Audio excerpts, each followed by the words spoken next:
Hello and welcome to the Mac Gamecast, episode 62. I am your host, Jon Casper, as always, and with me co-host Casper. How you doing? Woo woo. That's how I'm doing. Yes, alive after much travel and wear and tear on your psyche. Yep. But yes, shower, shave, and some coffee or tea or whatever will set you straight. So all a man needs. Yes, exactly. I have 2 out of 3 of those things. I need the shave part, but I have the shower and the drink. So, yeah. As Meatloaf famously said, 2 out of 3 ain't bad. So we have to cover in this show the latest Apple event, which just happened earlier this week. We will chat a bit about a few games like Dead Island 2, Borderlands 4, and Borderlands 4. And Casper has some interesting tech stuff on promotion displays, and there might be something else in there, but that's the bulk of it. Mm-hmm. I kind of want to start with we should probably start with the Apple coverage over the game stuff. Sure, we can do that. Seeing as it's the most recent and probably what most people are going to click on this for. So, yeah. I mean, as always, it's a September event, so it's been the iPhone event, right? Yeah. It also comes with Apple Watch stuff, AirPods, but it's the iPhone event. That's what everybody thinks of it as. Right. So from the perspective of Mac gamers, or people caring about the Mac, or people caring about games, either category, I think the most interesting aspect of the whole thing was the A19 and A19 Pro chips, because that's going to sort of give us a glimpse into the future of the M5 series of Macs and what we can expect from that. Of course, also, if you are interested in playing games on iOS devices, then of course it matters greatly there as well, what you can expect out of the new iPhones. And for people who do like mobile games, the iPhone 17 Pro now has vapor chamber cooling, so it can sustain its performance much longer instead of just giving you a burst of good frame rates in the beginning, and then, after playing for 10 minutes, it drops or whatever. But there was a lot of stuff announced, lots of new AirPods stuff with new AirPods Pro, I think it was. I'm most interested in those. AirPods Pro 3, yeah. That's my highlight of the event, personally. Yeah. But there was a lot of interesting things, yeah. Because I'm not really in the market for in-ear headphones. I really don't. I've never found any that I find comfortable at all. I only really like around or over-ear headphones. Yeah. And the Maxes are still in first generation. Yeah, somehow. I like my AirPods Max, but I do think it's a shame that we keep getting more of these feature additions to the other headphones, and the Maxes stay behind. Because like the Maxes have always been quite good, but then you get all these new features like adaptive transparency mode on the new ones, and they keep talking about improved what's it called, the noise cancellation and all these things, and powered by the, what are we on like now, H5 chips or whatever, and the Maxes are left behind. And while the Maxes are probably still better from like a pure sound quality perspective, it's a shame we don't get all of the smart updates that the other ones get. But alas, I'm not really in the market for AirPods, so I already quite forgot what the new ones even bring. But like, what's exciting? I can summarize. Yeah, I mean, better sound quality, smaller. They're a little smaller. For those not on video with us, which is everyone, I'm actually wearing my AirPods 2 Pros, so they're a bit smaller. They fit into more ears, apparently. Yeah, they have even better noise cancellation. I think twice as good or something like that, and 4 times as good as the originals. I'm paraphrasing. I didn't go and look at the graph. I'm just remembering from when I watched the stream. They do a bunch of cool stuff with like Apple Intelligence and live language translation. Oh yeah, I remember that. That was pretty cool. Which is really interesting. Like you can, speak. I thought you could already do this with some of them, but yeah, you can like have your iPhone, of course, out, and someone in another language, whatever. I think they showed Italian as an example. They can speak and it'll into your phone and it'll translate to you, and you can speak back, and it'll either text. It'll show up as text or as voice from your phone, or if they also have, I guess, an equivalent AirPods Pro 3. I don't know what exact phone it needs, something that supports Apple Intelligence. So whatever that is, 16 and onwards, or 15 Pro and onwards, or whatever. Yeah, I think it's 15 Pro, and then all of the future base and Pro and whatnot models. Yeah, I think so. Then it does like live language to language translation. Like you can just talk to each other, in English and French, or English and Italian, or I guess Italian to French. They were just showing English and another language. Mm-hmm. And of course, there's a pause, but then Siri, or whatever your Siri voice is, translates what they're saying into your language, into your ears. So that's really interesting. Not something I would personally use, but there's lots of people who travel or live in a multi-language area, which is most of Europe, some parts of America. Yeah, actually, it's not coming to Europe, so that's a bit disappointing.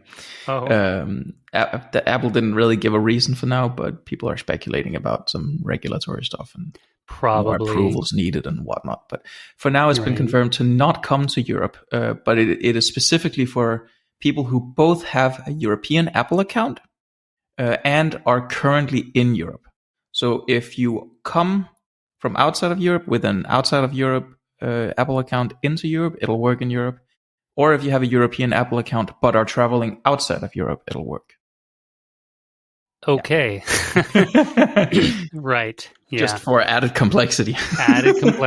There's a few other features I forgot about. I just double checked. 2 more hours of battery life. So now they have 8 hours instead of 6, which is pretty cool. That's nice. And they added some sort of heart rate sensor, more workout tracking, and better dust and water resistance. Nice. IP57 for dust and water. I don't know exactly what that rating is, so I couldn't say, but apparently it's much better.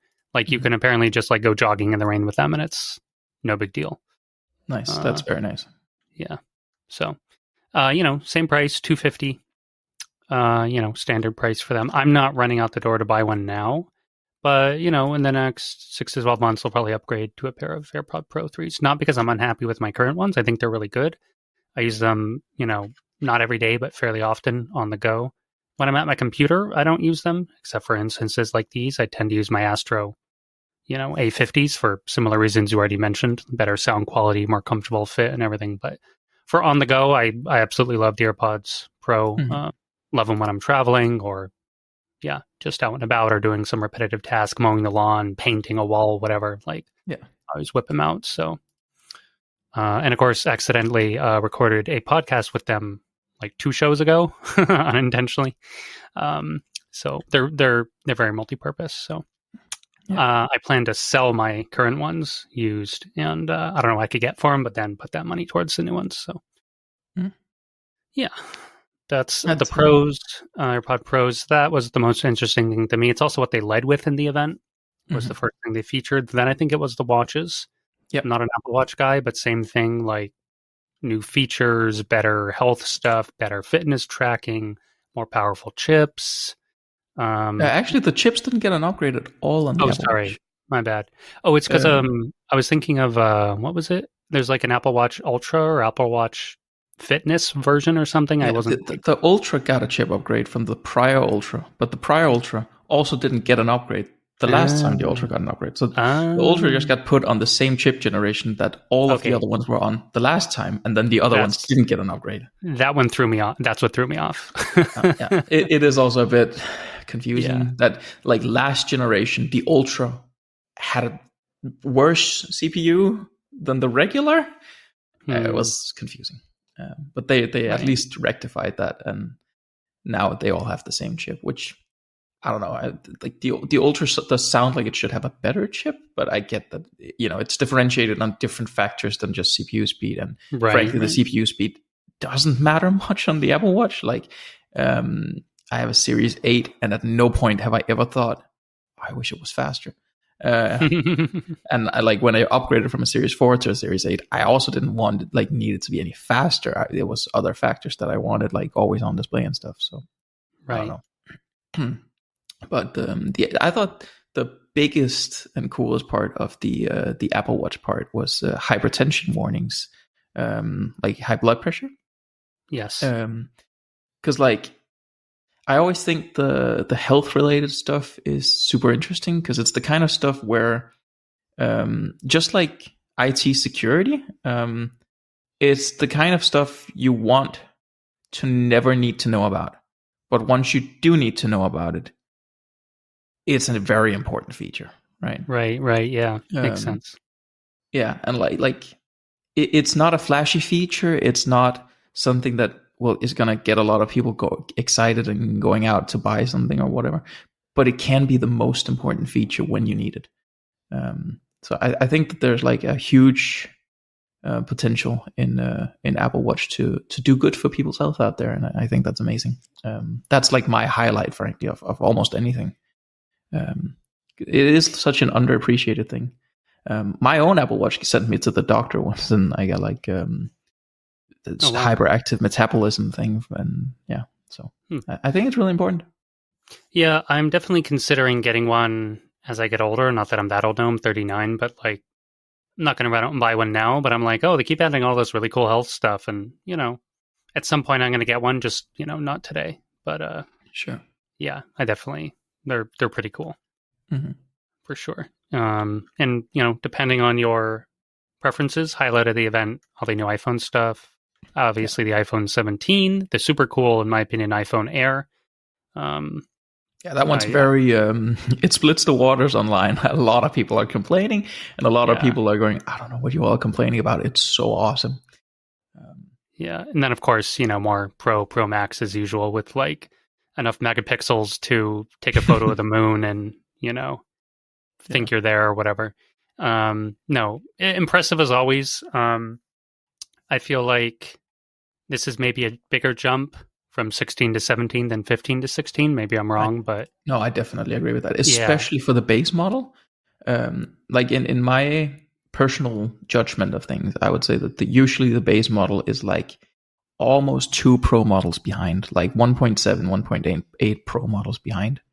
Um, right, it depends on what features you care about. Obviously, it gets CPU upgrades and stuff, but if you compare things like camera quality and display quality and stuff, it's around there, 1.7, 1.8 versions behind the Pro. This time, the base model got skyrocketed. It was so much. It went to the moon and back. It's at this point better than the prior gen Pro model.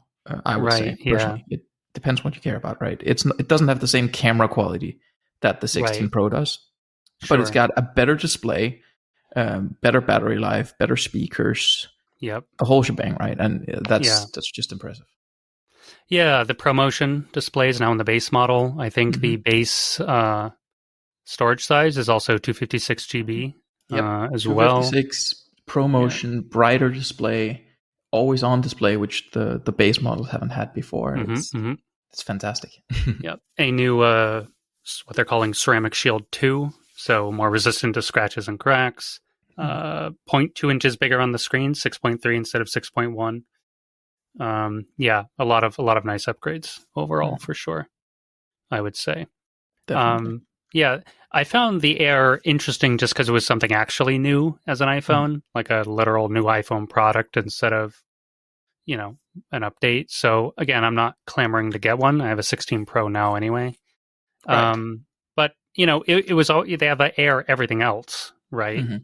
So it felt sort of absent, sort of missing in the iPhone lineup. When I started watching the stream initially, I was like, I bet they're going to do some sort of iPhone Air thing. And I didn't hear any rumors. I was just like, it just felt sort of obvious. And then it came up and I was like, haha, I was right. Yeah. Um, yeah, it's meant to be a mid price point. It's like $1,000. The Pro is like 1,200 US dollars. And whatever the In a regulars lot are of like, ways, it takes the place of the iPhone Plus. So yes. the base model no longer has a Plus model, Yeah. but the same price point instead has the Air now, and the Air is screen size wise bigger than the regular base. It's not quite the size of a Max Yeah. or a prior gen Plus. It's somewhere in between. 6.5 inch display. Yeah. We're 6.3 now. Yeah, exactly. And I think before the pluses were 6.7, right? Something like I that, don't anyway. exactly remember, but Yeah. So yeah, you get sort of like a middle thing between base, pro, and plus, so somewhere in that.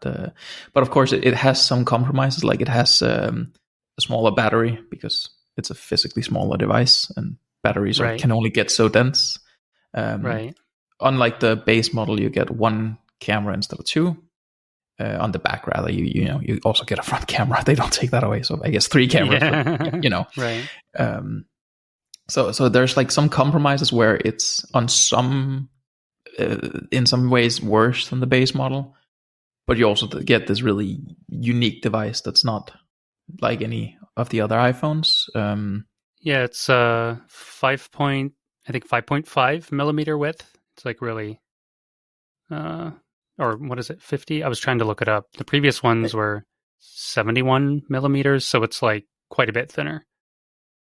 Oh no, that's wrong. Sorry, I'm bad with millimeters and it's so they're generally saying 5.5 around, but Apple said in their slide 5.6. So I'm guessing it's somewhere like 5.57 or something that like makes them round up or down differently. Sure, right. But it's in sort of in that range. It's from what I've heard people say, it's thinner than the old iPod Touches, and they were thin. So yeah. And it's an aluminum frame, and you get the A19 Pro instead of the A19 Pro and titanium frame. Yeah, and Wi-Fi 7, Bluetooth 6, a new modem, C1X. Yeah.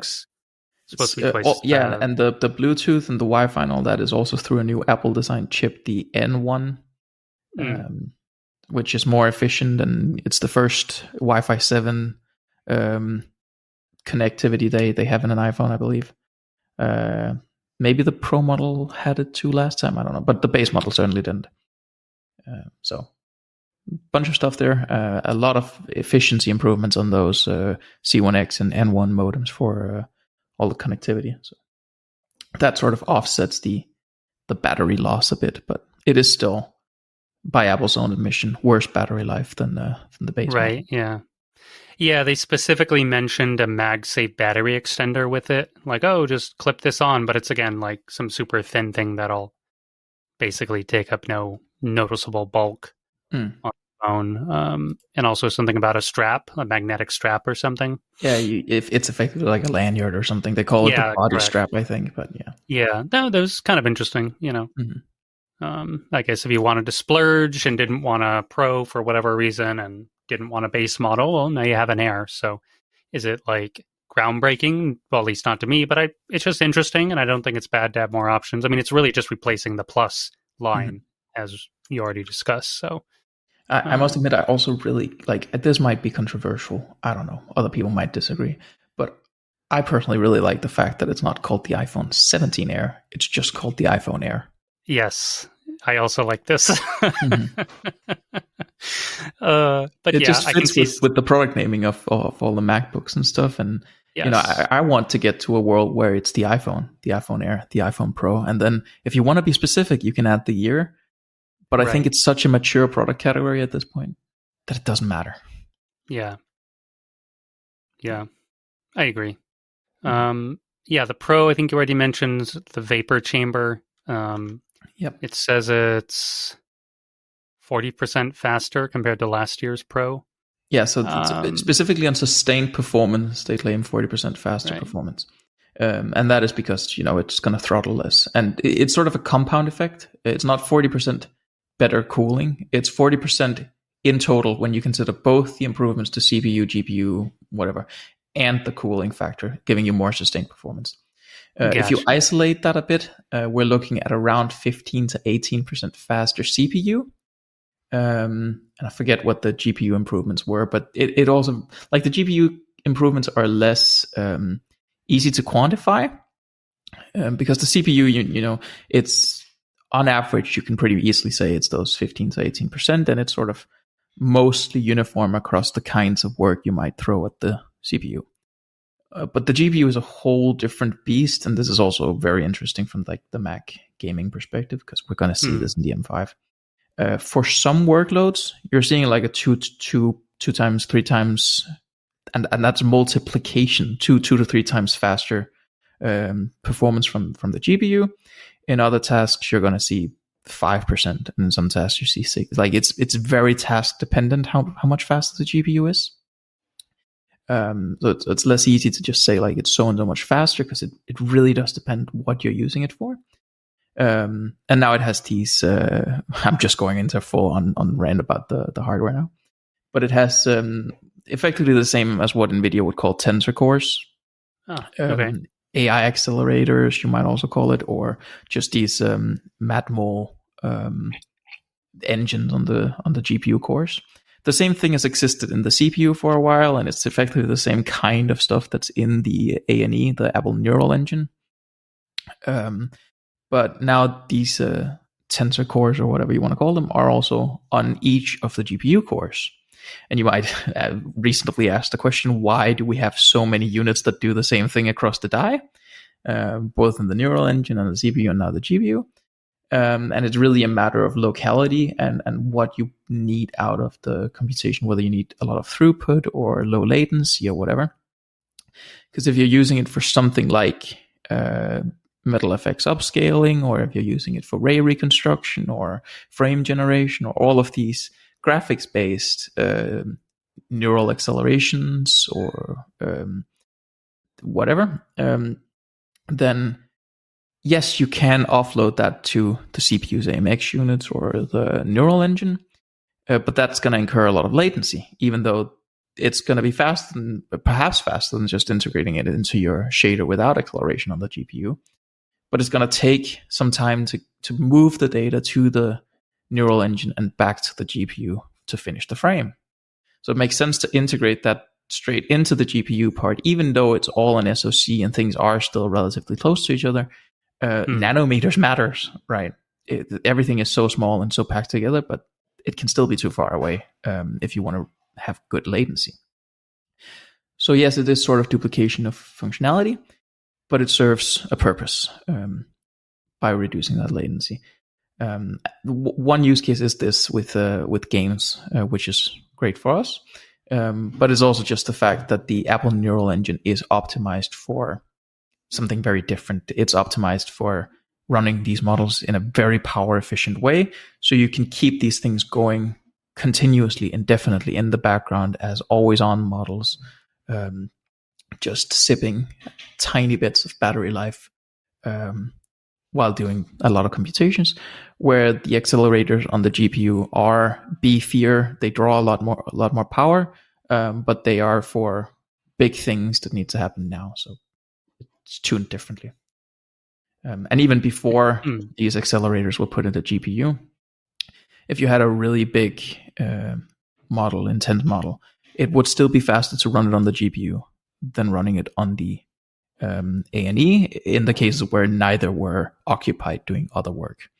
So it really just depends on the use case. But yeah, I think that's going to be great for the Mac in the future as well, with improvements to the performance and the kind of quality you can push out of something like metal effects upscaling. For example, like with the later versions of DLSS, NVIDIA went to a transformer model. And without these kinds of accelerators in Apple GPUs, there's a limit to the kind of model complexity you can push with metal effects upscaling, and this is just going to allow for even better quality on that front as well. Just like NVIDIA keeps pushing DLSS and AMD keeps pushing FSR, we need improvements on these sorts of things to push metal effects. Nice. Yeah, it's definitely, I've been impressed lately with game performance. We'll talk about that a little more soon. Dead Island 2 and some other things, but Resident Evil games and stuff. Pretty good. Definitely improving with the metal effects upscaling. One more thing I think I wanted to mention on the phones really quick, because I forgot and might be relevant to some people. I'm slightly unclear if all the models are now eSIM only or some of them are. So that depends on your region, actually. Okay. It's another one of those just for added complexity cases, like the translation thing in Europe. So the iPhone Air is eSIM only everywhere. The base model and the Pro model are eSIM only in 9 countries, I believe it was. Might have been 7 or something, but it's in that range. Including the US, I believe. So yes, in the US, eSIM only on all of the models. Across the vast majority of Europe, it's going to be eSIM plus physical SIM. Right. The only reason I was really bringing it up is because the eSIM only models apparently have a bigger battery. They do indeed. So you are getting a worse battery if you get one with a physical SIM. And I wish, speaking as a European, that I could choose to just not get a physical SIM model, but I cannot. It is region specific. It is not my choice. Right. Yeah. I just thought it was interesting. But yes, added headache for everyone. Like you said about the naming conventions, ideally we just get to a place where it's all one thing. There's one design. Everyone gets the same benefits, like better battery or more convenient SIM options and whatever. And I think it's weird because the iPhone Air is eSIM only across all of the markets, 150 countries. And then there's only 9 countries that get the eSIM only version of the base and the Pro. It seems weird, I think. I don't know. It may be a logistics thing or something, but I don't know. It seems more like a marketing thing that for some reason they just expect some markets to prefer physical SIM for some reason. And I know that it's by far the most common thing in China, and a lot of Chinese phones aren't eSIM friendly, and a lot of the cell providers down there aren't eSIM friendly. But then again, the iPhone Air is eSIM only in China as well, so I don't know. Right. But like there's a lot of cool things from the iPhone event. I do think it's one of the more appealing iPhones in the last couple of iterations. I think the 14 Pro introducing the dynamic island was the last event that was sort of on par from an iPhone perspective. Yeah. And the camera system, as you said, is ridiculously strong.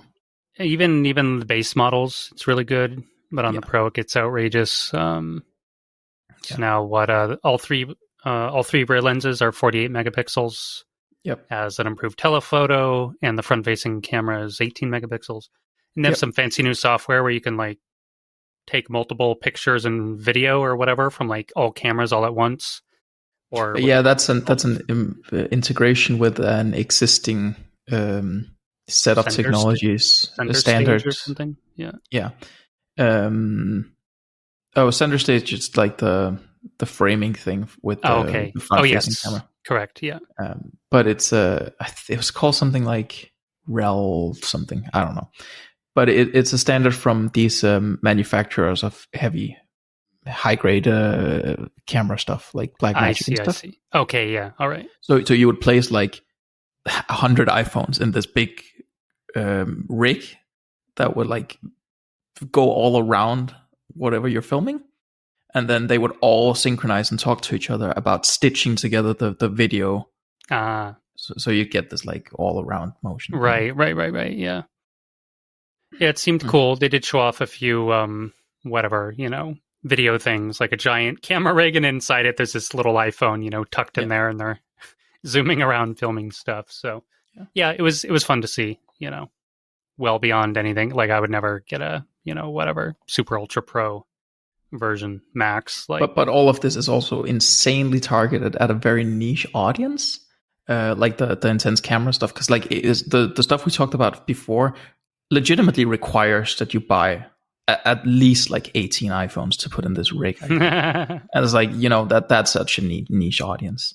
And they integrate with something called it's this technology they made, but it's called DockKit, where manufacturers of these camera rigs can like talk back and forth to the iPhones in like an intelligence system on device, where it'll scan the scene as it sees it through the camera and inform back to the rig how it should move the iPhone physically in the real world to keep the subject in frame the best way possible and stuff. Right. With control back to the creative director saying like, follow that subject in a fast moving scene or whatever. And then the iPhone talks back to the rig, and this whole super niche thing, but they're really going all out on like film grade camera systems on these things.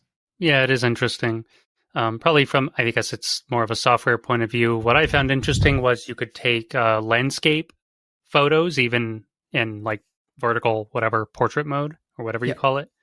That was pretty interesting. Yeah, they changed the aspect ratio of the sensor on the front-facing camera, making it fully square. Right. So in the past, like when you rotated your phone to get landscape, the optics of the lens would you would physically change the angle, so the light would still cover the whole sensor, where now in neither orientation you're actually covering the whole sensor because the sensor is literally squared. But because of that, you can in software just alter whether you want that part of the sensor or that part of the sensor, the vertical or the horizontal image out of the image sensor. So the whole thing does get a picture. And I guess in like a fully optimal version, you could get a perfectly square picture out of it, and then you would get the full frame. But if you just want either like a regular framed portrait or a regular framed landscape picture, then yeah, you are just changing which part of the sensor you take the output from. Right. Yeah, so lots of little touches.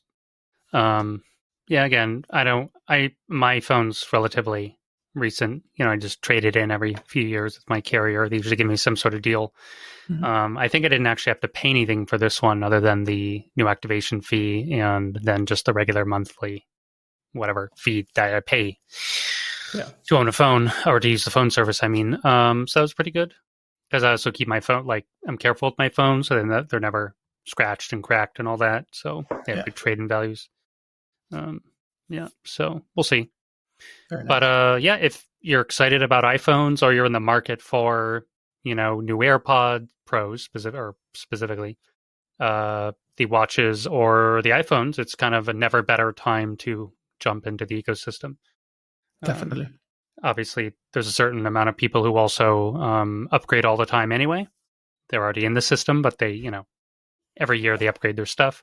I don't know what percentage of people that is. My brother-in-law is like that. He's especially about the phones, not like every piece of tech, but like phones. He's like, he gets a new one every year.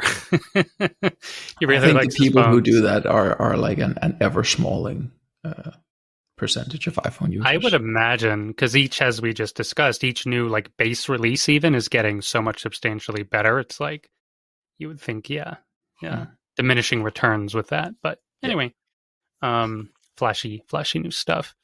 Well, might as well continue the tech talk while we're at it. So something I've been meaning to shout out, because we don't have necessarily a lot of direct interaction with our listeners. We do have a Discord, though it's mostly private, though we do have a public channel. I haven't been handing out the link, but you can talk to us in the comments of where the podcast is hosted, which is on Acast. But searching for Mac Gamecast will find it, but on each individual episode at the bottom, there's a Discus comment area. And of course, you can go and comment. So you can also do it on YouTube or... That's true, yeah. I'm actually behind on uploading the latest episode to YouTube. So that's... in general, if you want like the fastest, if you want the latest episode as fast as possible, then YouTube is usually a bit behind. Acast would probably be a good place to follow. We sometimes get comments on YouTube as well. But in this case, it was spurred from the Discus on the Acast site. And it was a tech question for Casper, which was very interesting. So he wanted to chat about it. Yeah. Someone on the Discus on Acast asked about promotion and this adaptive sync stuff, because last episode I think we talked about Cyberpunk, and I talked about how because of the frame rate and frame generation and stuff, you'll probably have a better experience with adaptive sync monitors, where your frame rate can vary within a range and the display just keeps up. And I also mentioned ProMotion probably being a positive there to not get screen tearing. And the commenter points out that what was it? Was it the Digital Foundry? Yeah, had James also Clayton was the user. That's the user. But Digital Foundry, they had done also an analysis of Cyberpunk on Mac and talked about how ProMotion isn't the same technology as adaptive sync or G-Sync and these other things, actually behaves a little bit differently, and that is entirely correct. I elaborated a bit on that. And it is a really interesting thing, and ProMotion from like a gamer's perspective is definitively worse than adaptive sync, but it does have some trade-offs that makes it better in other respects. So to break things down a little bit, actually at the event Apple showed sort of a little animation or video or whatever that is pretty good at illustrating how ProMotion works. Because it's sort of like if you have a static refresh rate, which usually would be 60 hertz, but can be anything. But with ProMotion, instead of having one static refresh rate, it's like a list of possible static refresh rates. And then depending on the rate at which the GPU is ready to submit frames, the static refresh rate can change. But it isn't fully dynamic like it is with adaptive sync. With adaptive sync, FreeSync, G-Sync, whatever you want to call it, it's basically all the same technology and slightly different implementations, are identically in the case of FreeSync and FreeSync and adaptive sync. But it works like this, where the display is just waiting for the GPU to say, there's a new frame for you to present. So you will always sort of have this exact coupling between the frames the GPU submits and the frames the display is showing within a range. So the display will at some point say, I can't wait any longer, I need something to display now, and then grab the last frame. And at the same in the same way, there's like a maximum speed at which if your GPU just keeps saying, I have a new frame, the display can't keep up, so it'll only grab at a certain frequency. Usually when you buy a display, you can see this explicitly labeled. In my display's case, the range is 48 to 160. You can also see it in macOS system settings. It'll say dynamic refresh rate, I think is the wording they use, and then they'll say in parentheses 48 to 160. ProMotion, on the other hand, sorry, what? I just said interesting. Yeah.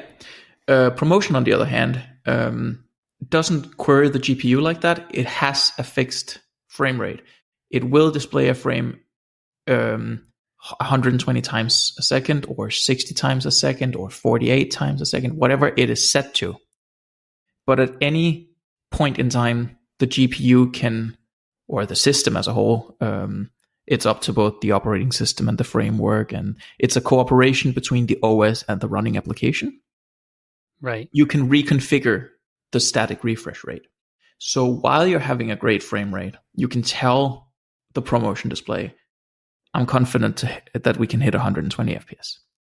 Then when you get into a more complex scene, you can tell it, I don't think we can make that. Push it down to 80 or push it down to 60 or whatever is required.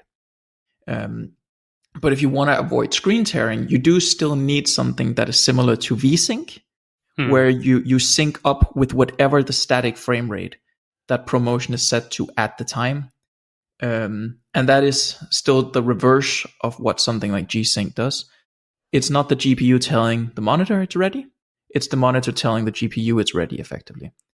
Right. But the GPU has, or the running software in the OS has the ability to influence the rate at which the display updates. Sure. And you can make these alterations at a super fast pace. So you can change it frame to frame, but it is static.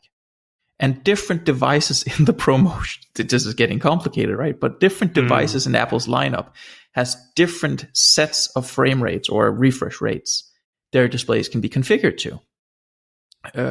So just because you have two ProMotion displays doesn't necessarily mean that they're ProMotion in the same way. Historically, Mac displays have actually been the most limited in the range of supported refresh rates. I'm not sure if they can go down to 24 hertz. I think they can, but they can at the very least all go down to 48 hertz. And then if you want to show 24 frames per second content, assuming it can't actually go down to 24, it'll go to 48 and then show every frame twice. But yeah, it is these fixed rates, and just because you can go to 48 doesn't mean you can go to 49. That might not be a possibility, which in adaptive sync, you can do every refresh rate within the range because you just refresh when the GPU says. iPhones and Apple Watches can typically go down to 1 hertz, or at the very least 10 hertz. So yeah, it's not guaranteed per promotion display what the ranges are. I think all promotion displays so far have topped out at 120 hertz. But in theory, they could release one that was 90 hertz or 240 or anything else. So yeah, it's a lot more complex from a game developer's perspective to properly support ProMotion, because you need code that properly informs the display what your estimated target is during frame rendering. Do I expect I can deliver this frame fast enough to meet 120 hertz or fast enough to meet 80 or whatever? Yeah. You need to somehow be able to predict that before you submit the frame. And then you still need some sort of like VSync, but it's going to be like an adaptive VSync that can change with these different refresh rates. A lot more complicated than supporting adaptive sync, where the game developer basically has to do nothing. They just have to submit the frame, and then it's the GPU driver and the operating system that says to the monitor that the frame is ready, and the monitor just grabs it and presents it as soon as it can. And as long as you keep within that refresh window, then it just works. So yeah, that's the long and short of it. Yeah, no, it's cool. And as the tech, gets in more devices, i.e. now in all the base like iPhone 17s, etc. It's still, as far as I know, for laptops, only in the Pros, unless it's in the Air or something, and I just don't know. No, you're right. It's only in MacBook Pro for now. I'm a bit unsure if the Pro Display XT. No, I think the Pro Display XDR is locked at 60 also. So I guess the only Mac display that has ProMotion is the MacBook Pros. Yeah, I mean, I do really like them. I'm used to it.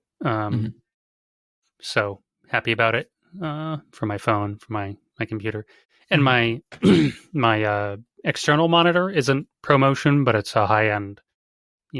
I can set it to 100 or 120 hertz. Anyway, and with HDR, it's very more or less comparable, even though it's a 4K 4K display. But I guess.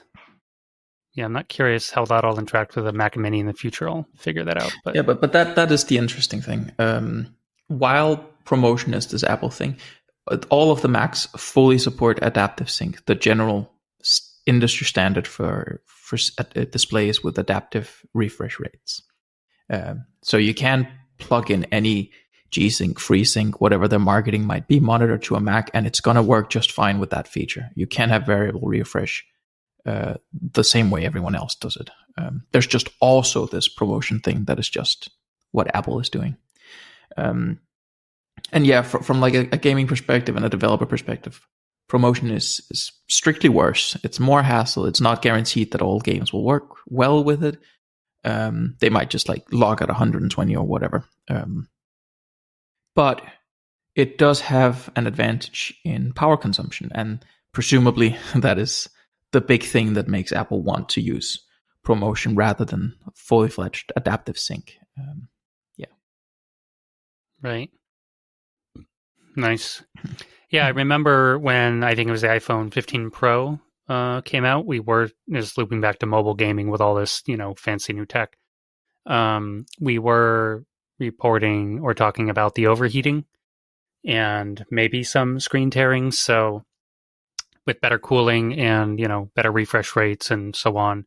I forget which games they showed off in the event. I don't recall. One of them made me laugh because it was like some low spec gotcha game or something, but I only really play this at 120 frames on your with $1,000 gaming device or whatever. It's like, yes.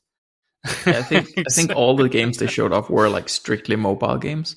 Yes, but I will say, exactly. like, from the videos they showed, they looked good and they were fully ray traced and everything. So I don't necessarily think that the visuals are necessarily much worse than what you'd get out of like a proper, quote unquote, proper or desktop game or console game or whatever. But it's just the visuals aren't the most important thing, right? And no, it just makes me laugh a little bit because I'm biased and I really think of a phone as a phone and not a gaming device. Obviously, that's Definitely. just me. But mobile gaming is massively popular.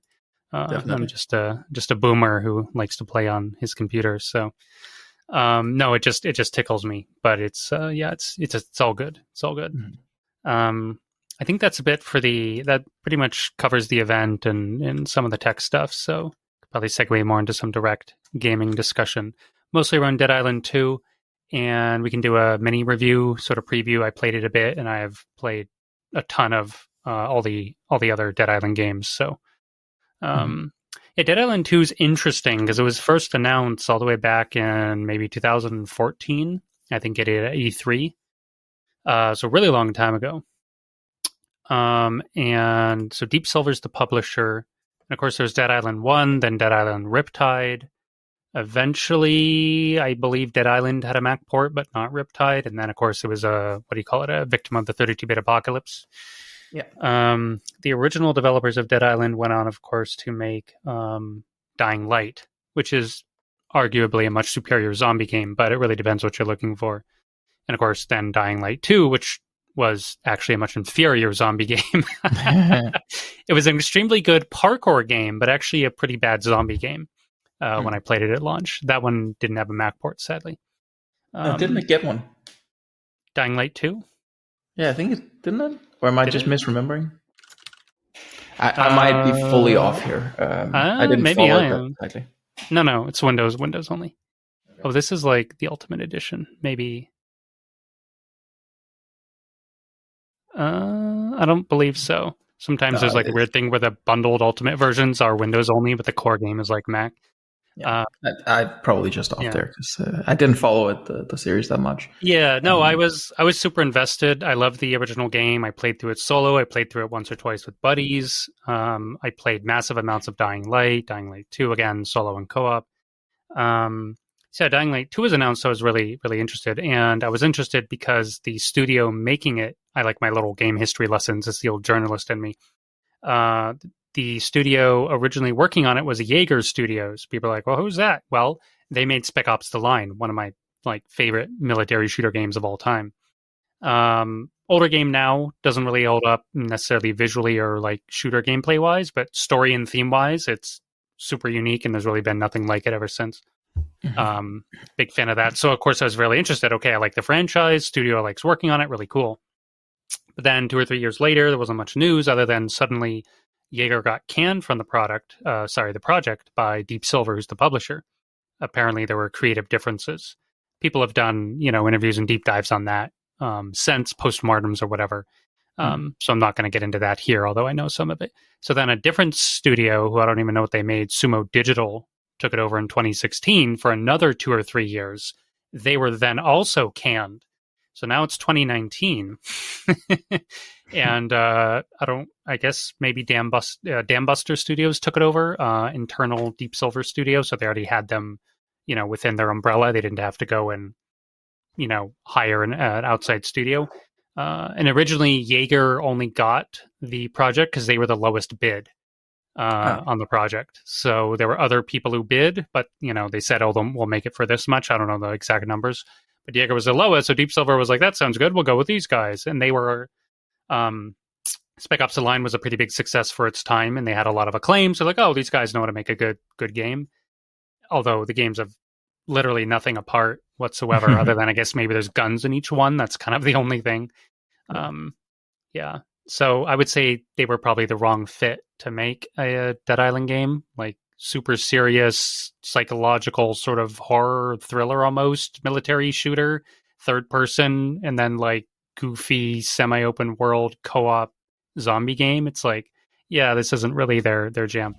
Anyway, Dambuster, the only thing they've made is Homefront, which was a not particularly well received shooter game from like the mid 2000, 2015 or 16 or something, maybe 2017. Anyway, 5 years later, 2024, Dead Island 2 comes out. Hooray! Epic Game Store exclusive at first, I think, for a few months. Did well over there. Has done well on Steam. It has I think it just has a positive rating on Steam, like a 7.5, approximately 76% or something. And anyway, got a Mac port, and I played it for about an hour.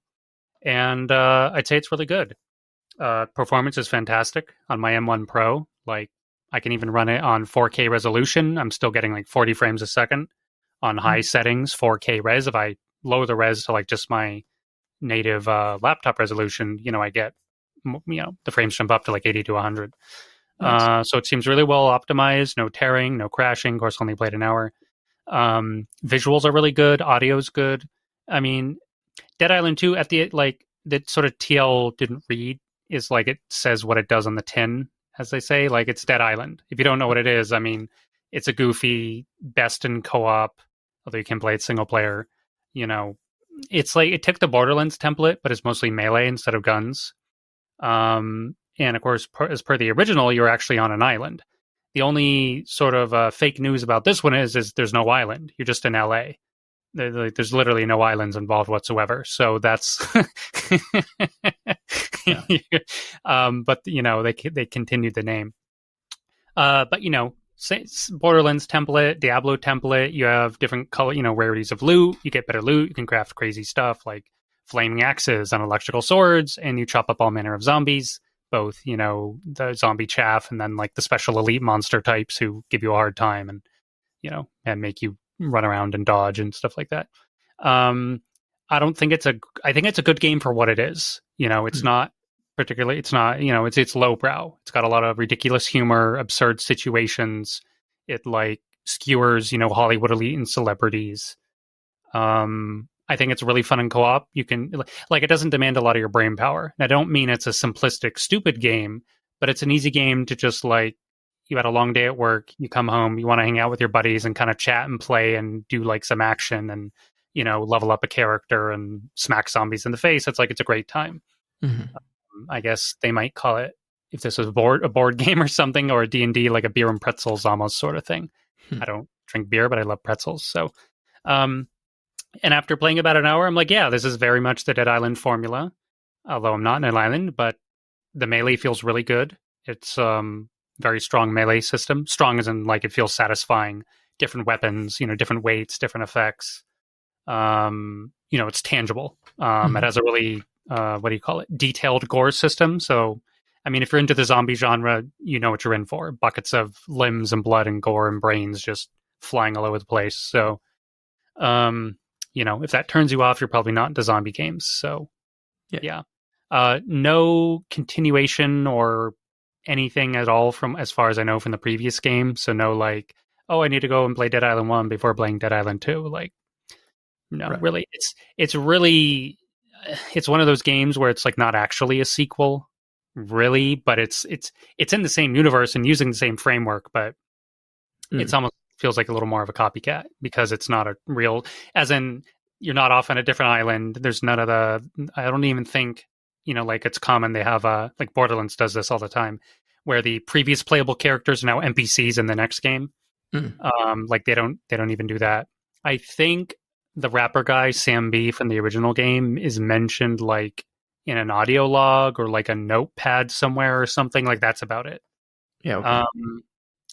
But yeah, you get a lot out of the game. There's not really different classes. They call them quote unquote slayers, which are just people.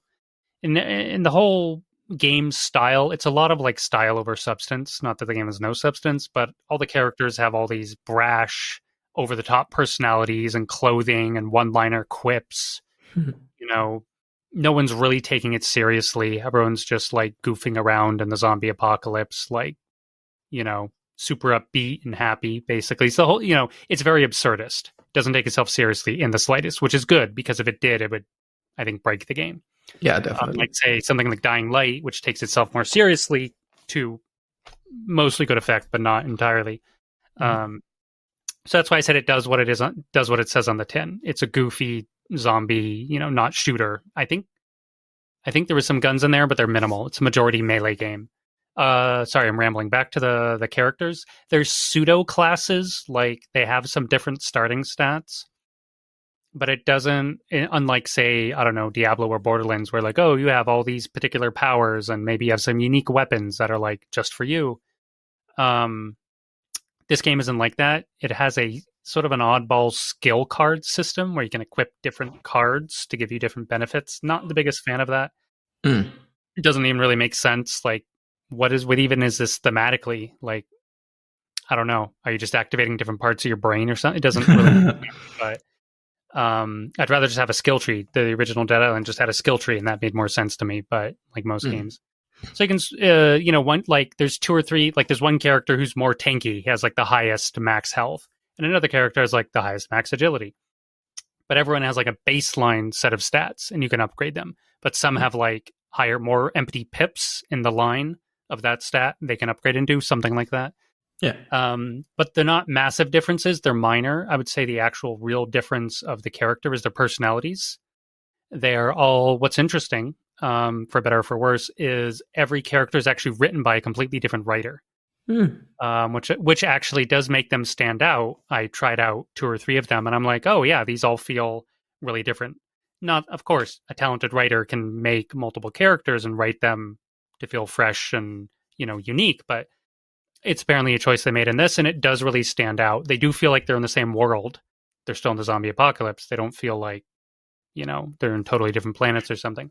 But the personalities do stand out as being really unique. So I would say if you're playing the game for the first time, just pick one whose sort of style and personality you like. And you get they give you some hints about that in a whole intro cinematic and then on the picking screen and character selection screen and stuff. So yeah, I would, if I was to play it, I would probably rate it about a 7.5 out of 10, which matches its Steam rating of like 74 to 76% or whatever out of 100. Yeah, it feels about right. It does what it says, and it's a very honest game. I like that. It's not pretentious. It's not too expensive. There's not loads of DLC. It has like 1 or 2 DLC packs. One's well rated, one isn't. It's not like crazy long. I think it's like a 20-30 hour game at the most or something. Yeah, so in that sense, like, it feels like a bit of a throwback in the modern era of like super expensive games, really big, tons of DLC, live service, this, that. It sort of makes me a little nostalgic. It's pretty straightforward, single player, co-op. It seems like they've, because after the game launched, they didn't follow it too closely, other than some reviews. They've added some sort of completely separate from the like campaign, some sort of horde mode. And I only loaded into it for a few minutes, but it's a completely different set of characters with different upgrades. You play college kids or something. Like it's like some sort of, I don't want to call it tower defense, but it's like a spin-off game mode where you have to run around and scavenge gear and prepare stuff before like all the waves come.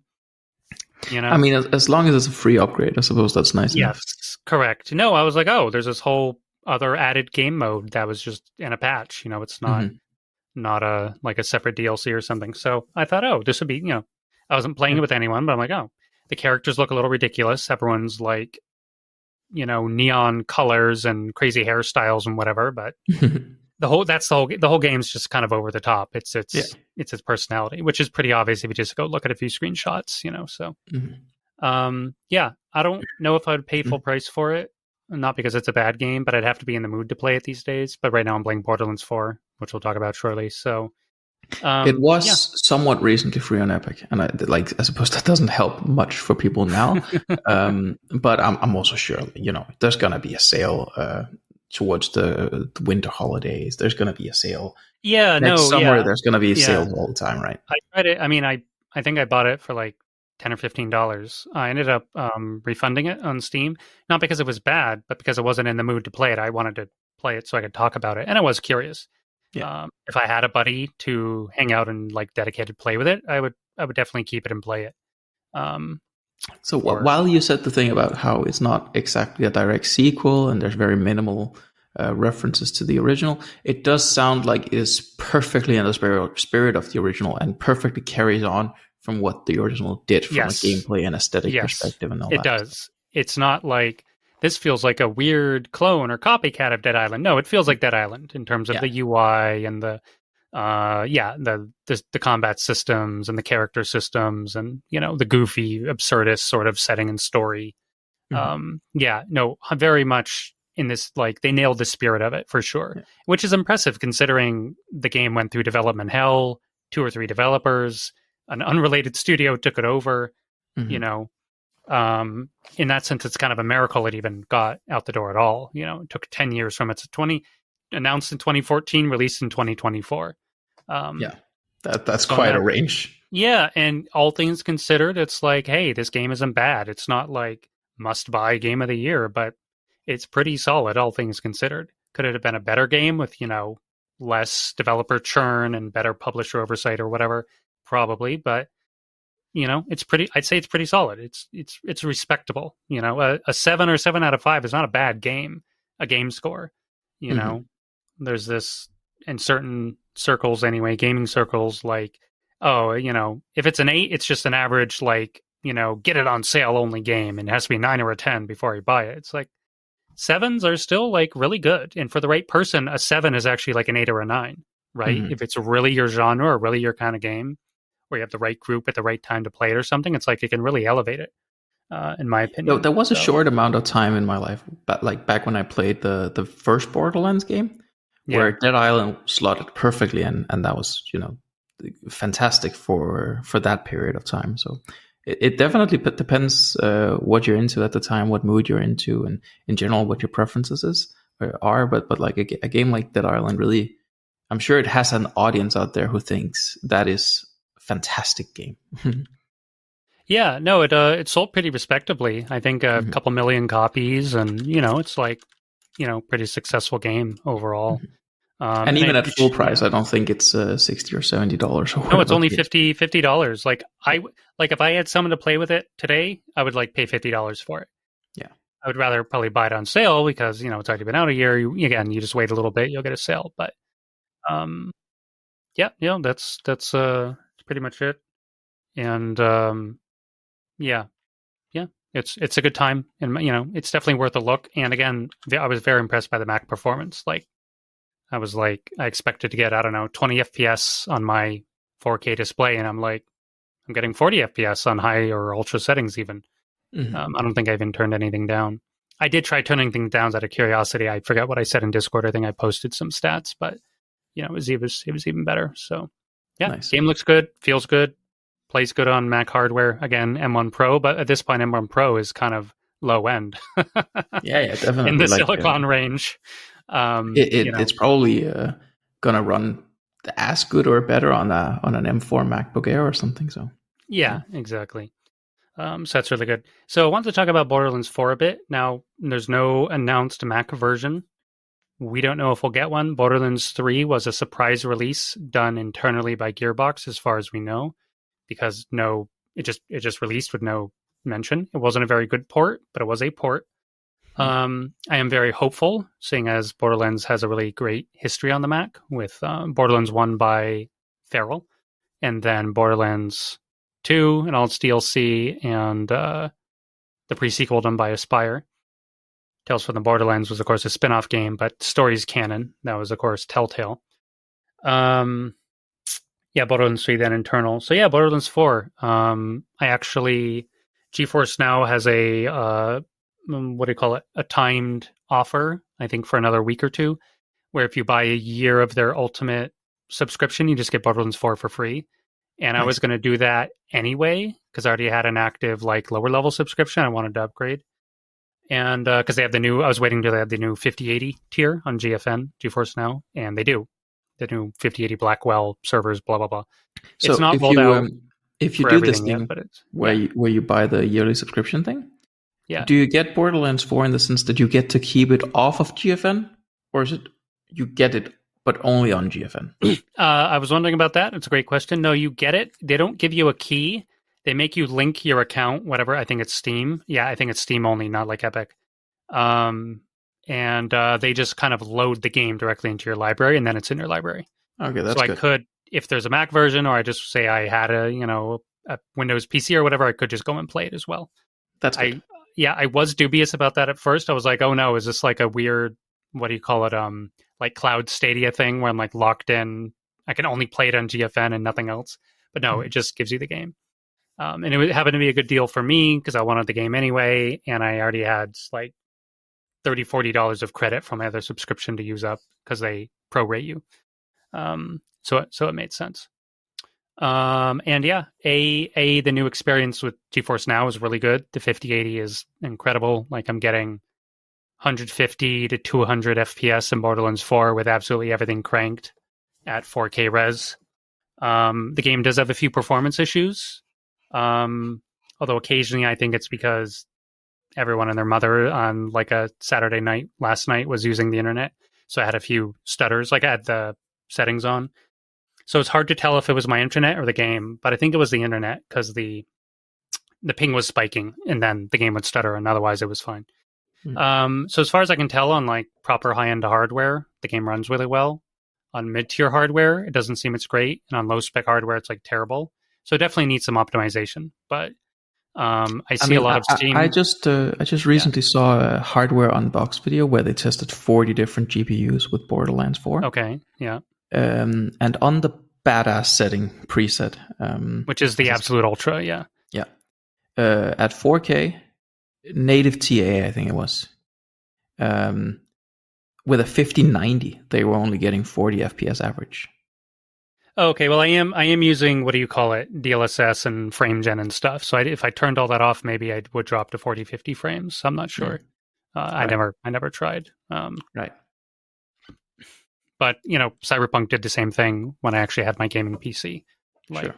It wouldn't run very well until I turned on DLSS, and suddenly it's like, everything's fine. Sure. Yeah, no, the game definitely needs some performance upgrading, optimization. It is Unreal Engine 5. The game looks phenomenal, though, especially on, it's a gorgeous world to explore and be in. I just want to speak out against, I see some Steam reviews like, I have a 3080 and I can't get 60 FPS in this game. It's like you're using a 5-year-old GPU on a brand new AAA game. Of course you can't get 60 FPS. Why are you giving this a negative review? It's just like, bro, come on. Or I'm not sure. I'm not sure I agree there because yes, it's an older generation of GPU.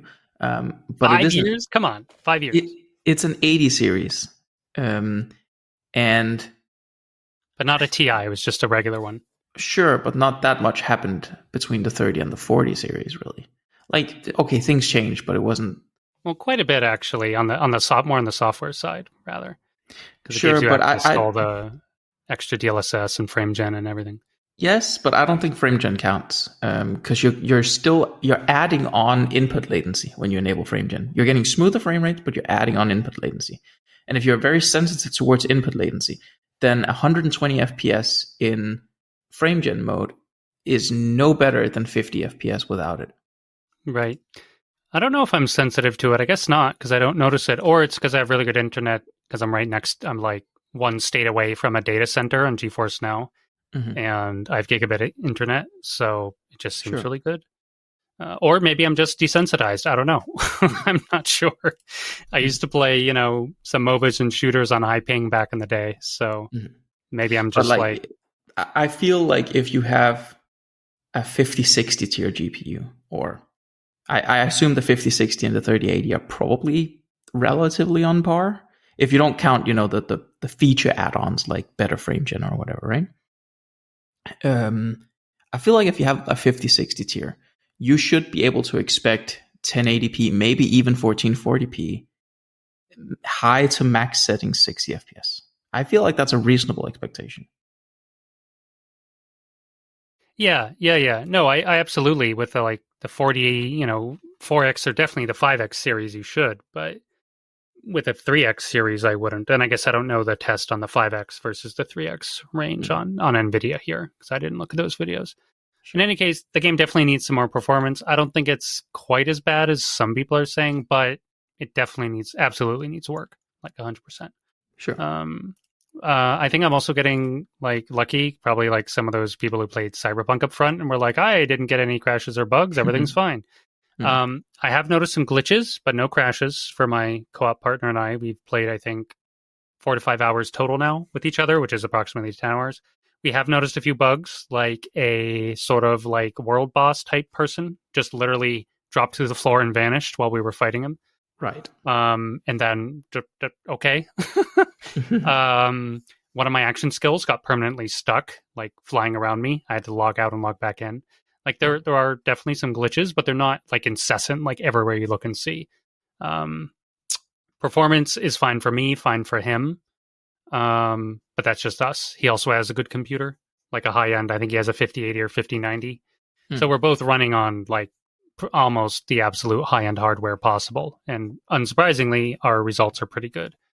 So maybe it's whatever you call it. Most people don't have a 5080 or 5090. So that's also, what do you call it? Sort of got blinders on about that experience. Yeah. Like if I sold my 3080 Ti PC and I was trying to run this game, maybe I would be one of those guys on Steam being like, "Rah, this sucks, rah rah rah, negative, rah rah rah." Mm-hmm. Who's to say? So, I do, but it's just some of the comparisons that I don't like. Like, oh, this low spec indie game like Silksong runs amazing, but Borderlands 4 doesn't. Yeah, no, that's not a fair comparison. That's like, bro, but I do see that a few times. So it's like, right. Let's at least match the game, like level of game here in terms of performance requirements. I'm not saying Silksong's a bad game, not for me, but millions of people love it or whatever. So I just don't like bugs. Creeps me out. So, sure. Yeah, but I think as a game, never outside of performance, the game does have a mixed rating right now on Steam, but every single negative review is about performance, not the game itself. Yes. So that's the good news. The game itself was actually very good, just needs better tuning. I do think overall it is the best Borderlands game they've made, as someone who's been a fan of the series since day one and has played every single game lots. It's really good. All the initial characters are more interesting in terms of like their abilities. There's more balance between them. Like everyone has strong access to at least like two of the elements, which is not really the case in any previous game. Usually it's just the Siren who gets them all, and then like maybe this character gets a little access to fire, a little access to acid or caustic or whatever. Now everyone gets like two strong things they're good in, and then of course the Siren gets access to all of them. But that's really good. You get the cool like sort of Norse Viking dude aim on the Forge Knight. You have like a necromancer powered Siren in Vex, who's pretty cool as well. She gets like minions. That would be my character, including a giant cat who's adorable. Oh, that's and fantastic. very lethal. But she can also summon clones of herself, ranged and melee. Really cool. Probably the coolest mechanic in the game, if I'm going to be honest, having tried it. I'm playing the Gravatar, who's like the scientist lady, who's actually sort of a pseudo Siren. She essentially has what's phase grasp from the previous games, from Maya and Amara, but in a science form, and some other cool stuff. And the last character I don't like, the Exo Soldier, because he's more the like soldiery dude who I always ignore them in all the games, like Roland and I don't know who else. I just ignore them. Not my playstyle. But apparently he's cool. He gets all these like, he has an exo suit and he can, I think it's Tedior, which is he can phase summon all type kind of different guns, and he can go into like a third person melee blade mode, which is kind of interesting. Anyway, in the original Borderlands, I sort of agreed, and I played as the Siren, and then I played as the Berserker. Yeah, exactly. And then I played as the Berserker guy or whatever. Brick, yeah. Brick, yes. In my second playthrough, and finally my third playthrough, I was like, fine, I'll try the Soldier dude. But I actually had a really good time with Roland. I thought it was really fun. I liked the turret placement stuff and everything. Yeah, the turret's good. I just kind of found him generic. I mean, he's there for the like Call of Duty bros, basically. Oh, definitely. He doesn't have that much personality and stuff, but yeah, I had a lot of fun playing as him in the end. Even though he was my third playthrough pick. So yeah, no, they've always had good skills. He gets like all kinds of like crazy shooting buffs and ammo reserves and this, that, and the other thing, but. Yeah, just not my jam. But anyway, everyone's loving the characters. The skill, the UI's been pretty redesigned in terms of the inventory and skill trees, like heavily redesigned.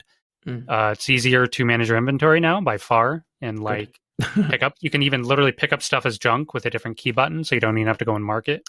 Oh, thank God. Which is really handy.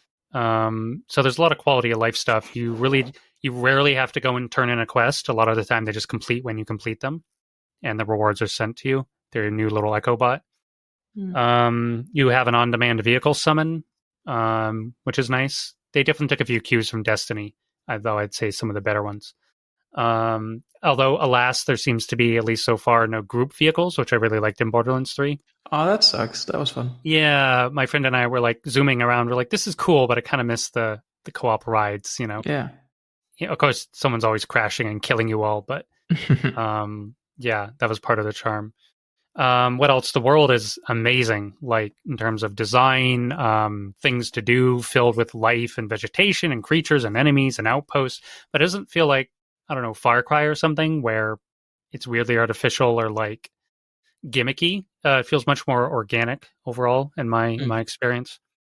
The main story is a lot more serious, and they've toned down the sort of. They have. My only complaint is they've actually, I think, maybe overcorrected the goofiness, like really toned it down. That will make a lot of people happy. I didn't enjoy the like toilet humor level of the games necessarily before, but I did enjoy the absurdity of the games. Yeah. And so far, I've only found like one quest that kind of has that traditional Borderlands absurdity to it, which I really I think enjoyed. that's a shame. I really like the humor aspect. Again, I haven't played much, only a few hours, so I'm sure there's more of that waiting.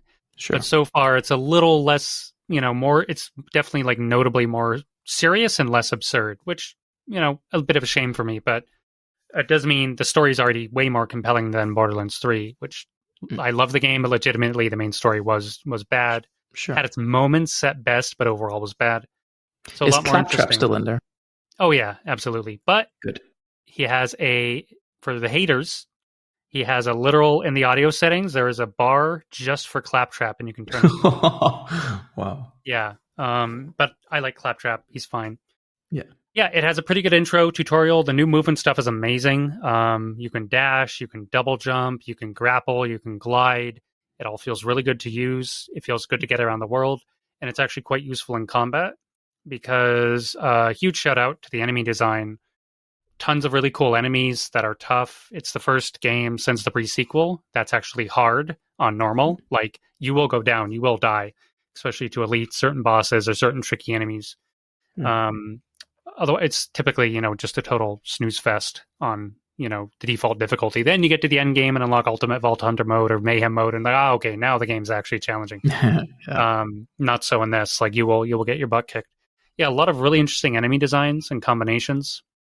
There's more flying enemies, more enemies with like extra minions, summons, teleports, going invisible, overshields, special armor plating, all sorts of like lots of enemies, like more disruptive combos of enemies. Like even in the wildlife, there's all sorts of like enemies who charge or do shockwaves that knock you around.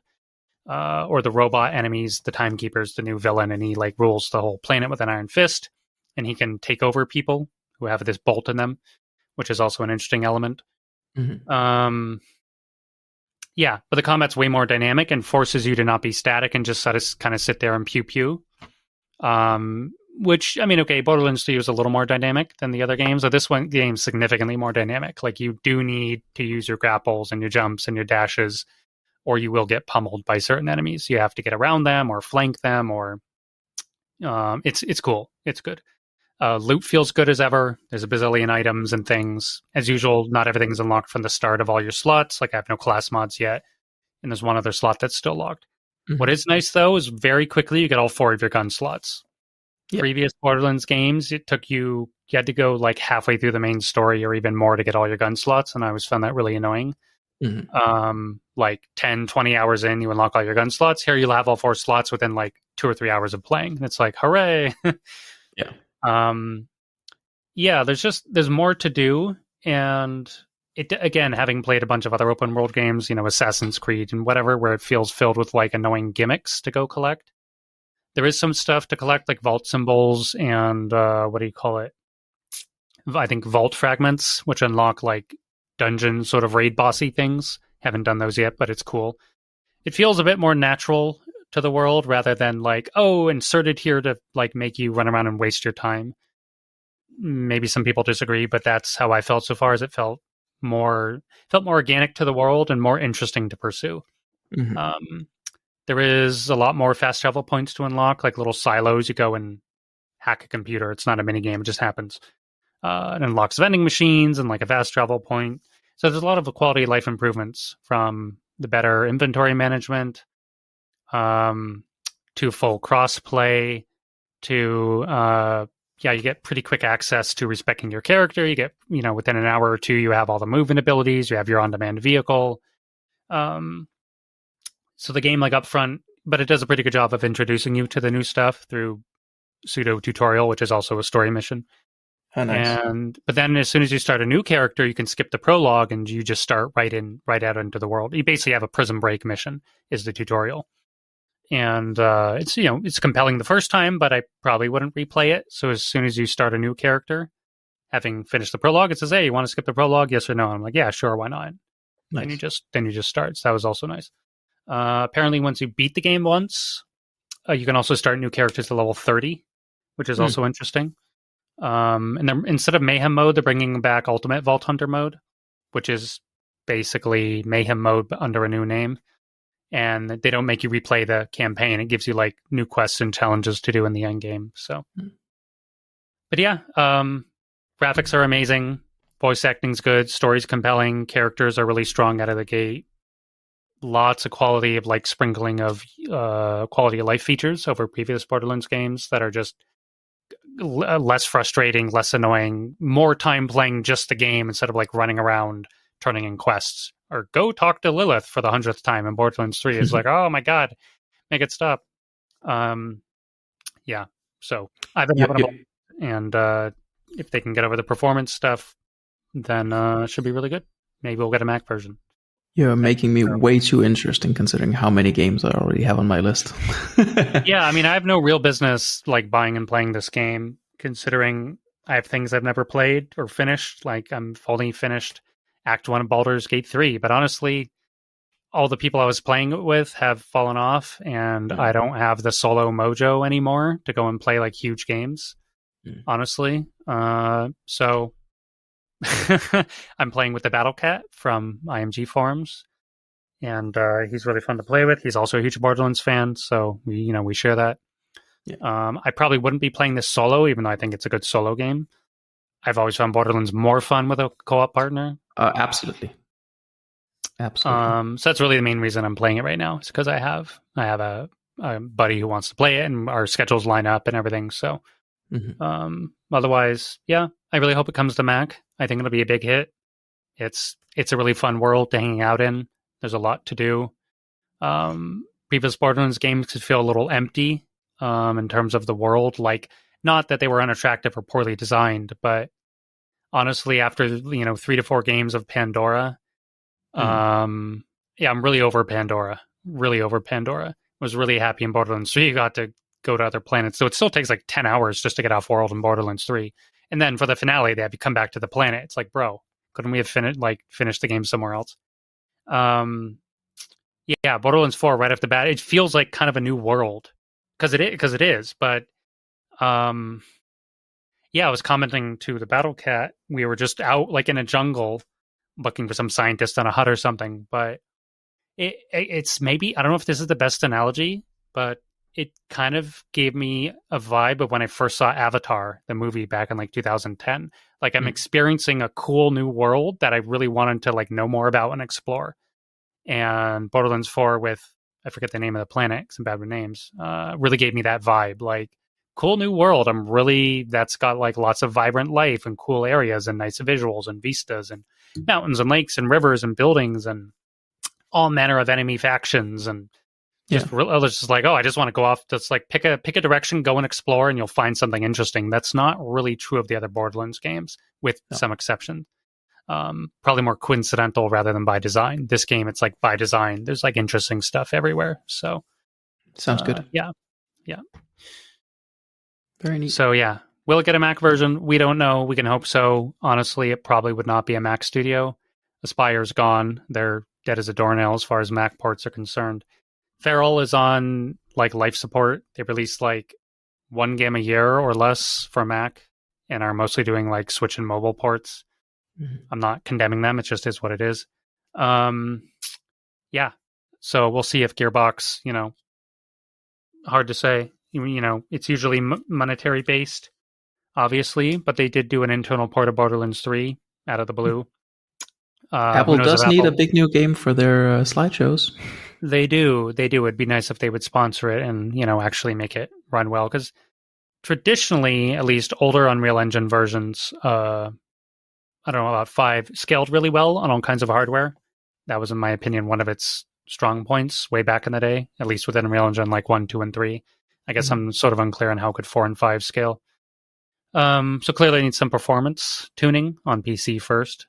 Consoles, I'm not sure. It released a day later on consoles. It was one day early on PC for some reason. Released Thursday, consoles are Friday. I'm not sure how the console performance is. The only thing I've heard people complain about there is there's no FOV slider for some reason on console.